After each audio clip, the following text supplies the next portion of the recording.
Yesus argannoo keenya siitiin nama taane. Yesus argannoo keenya siitiin nama taane. Yesus argannoo keenya siitiin nama taane. Falmaa garbummaa keenya siitiin ifa baane.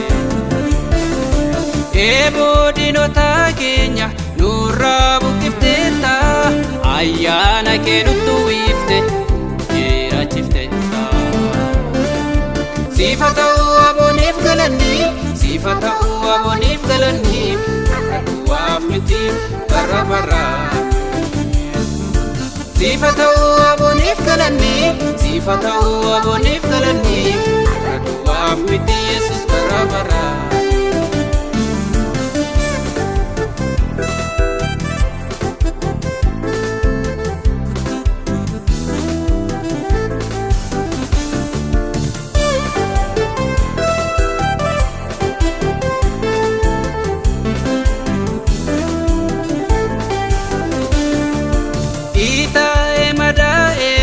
Garaan gomataa keenya nuuf gaaruu situu taa'e sababa jireenya.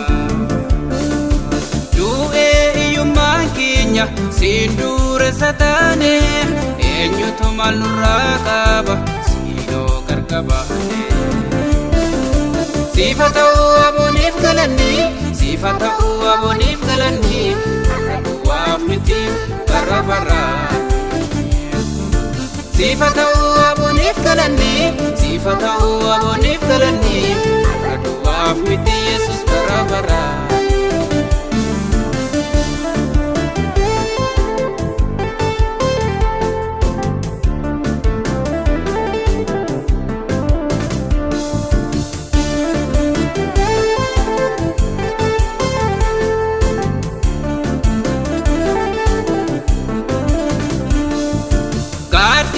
Du'aa jala buutee nu oolchite. Ba'aa keenya nuuf baatte ofitti nu hiyyeessite. Maqaati nu moggaafte nu waamarra namni. Nu nyaatu humnaan qabu yoo horse galaanne. Siifa ta'uu abooniif galanni, siifa ta'uu abooniif galanni. Duwwaaf miti bara bara. Siifa ta'uu abooniif galanni, siifa ta'uu abooniif galanni. Duwwaaf miti Yesus bara bara.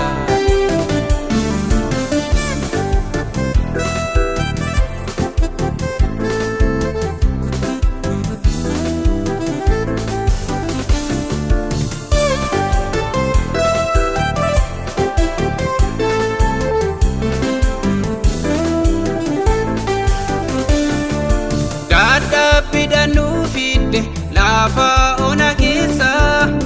Yaadanna gooftaa ko seenaa kee kaleessa. Jabina keenya miti har'a kan jiraanne. Beelaa fi yaaddoo biyyoorma siidheem kan irraa hubanne. Siifa ta'uu abooniif galanni, siifa ta'uu abooniif galanni. Duwwaaf miti bara bara. Siifa ta'uu abooniif galanni, siifa ta'uu abooniif galanni. Duwwaaf miti Yesus bara bara.